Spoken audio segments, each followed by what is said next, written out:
Жаз басталмай пісіп жетілетін жүгері жер-жерде көп сатылады. Ал оның тек дәмді азық қана емес, денсаулыққа пайдасы мол ем екенін көпшілік біле бермейді. Ендеше оның денсаулыққа пайдасына хабардар болыңыздар. Достар, пайдалы ақпаратты көрмес бұрын, мұны оқырманға жетуге атсалысуларыңызды сұраймыз. Ол үшін арнамызға тіркеліп, лайк басып қолдап кетіңіздер және жаңа шыққан видеоны алу үшін қоңыраушаны басуды ұмытпаңыз. Сіздің оп-оңай болмашы әрекетіңіз бізді шабыттандырады. Алдын ала рахмет айтамыз. Жүгерінің пайдалы құрамы. Жүгерінің құрамы моно және дисахаридтерге қанықпаған май қышқылдарына, су крахмалға өте бай. Сондай-ақ оның құрамында В9, Е, В1, В2, В5, С дәрумендері және ниацин, холин бар. Бұл өнім құрамындағы темірдің көптігінен чемпион. Жүгерінің пайдалы қасиеттері. Ғылыми зерттеулердің нәтижесінде жүгерінің жоғары тағамдық және биологиялық белсенділігі дәлелденген. Егер сіз осы өнімді күнделікті рационыңызға қоссаңыз, ағзаңызда зат алмасу процесі айтарлықтай жақсарады. Нәтижесінде денсаулығыңыз да жақсарып, иммунитетіңіз күшейеді. Қуырылған жүгеріге қарағанда қайнатылған жүгері пайдалы болады. Қайнатылған жүгері терінің қартаюын тежейді және қатерлі ісік дамуын болдырмайды. Сонымен қатар зат алмасу бұзылған кезде бауыр ауруы, жүрек қан тамырлары ауруын емдеу кезінде пайдалы. Жүгеріні өт тасы, холангит және холецистит белгілерін жеңілдету үшін пайдалануыңызға болады. Гастрит кезінде ұнтақталған жүгері сорпасын пайдалану ұсынылады. Оның асқазанның шырышты қабатына да пайдасы көп.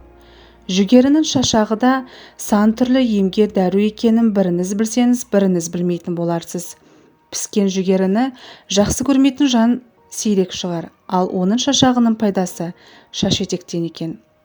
Бауырды емдеу үшін ұсақталған жүгері шашағының 2 ас қасығын 1 стакан қайнаған сумен араластырыңыз. Стаканның бетін жауып, ыстық су құйылған ыдысқа салыңыз. Шамамен 20 минуттай бұлау жасау керек.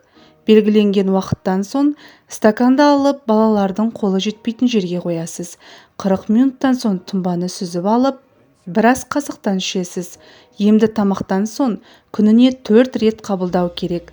Емделу мерзімі 2-3 апта. Бүйректі емдеу үшін 50 грамм ұсақталған жүгері шашағын 0,5 литр суға салып, баяу отта қайнатасыз. 5-10 минуттай қайнаған соң отын сөндіріп, тұндырып қойыңыз.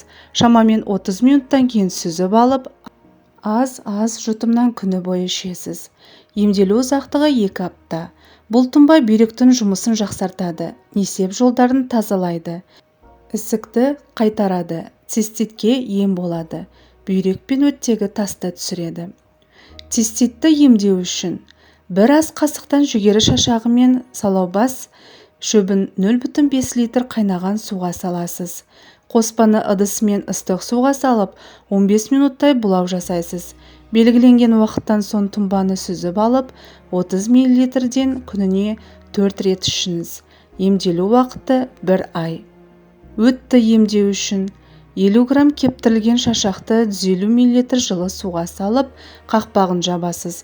Оны ыдысымен ыстық суға салып, бұлау жасау керек. Шамамен 15-20 минуттан соң стаканды алып тұндырып қойыңыз. Салқындаған кезде қабатталған дәкемен сүзіп алып, 100 мл қайнаған сумен араластырасыз. Дайын болған емдік сусынды 1 ас қасықтан тамақтанудың алдын ала күніне 3-4 рет ішіңіз. Емделу мерзімі 2 апта. Араға 14 күн үзіліс жасап, 2-ші рет жалғастырасыз. Өт ауруларынан түбегейлі айығасыз.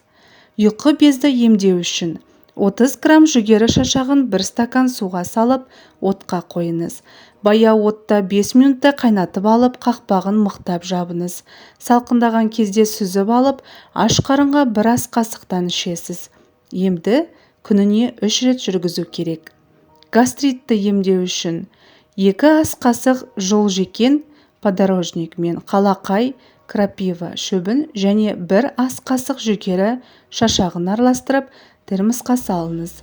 Үстіне 0,8 литр қайнаған су құйып, тұндырып қойыңыз. Шамамен 3 сағаттан соң тұнбаны сүзіп алып, 1 стаканнан күніне 3 рет ішесіз.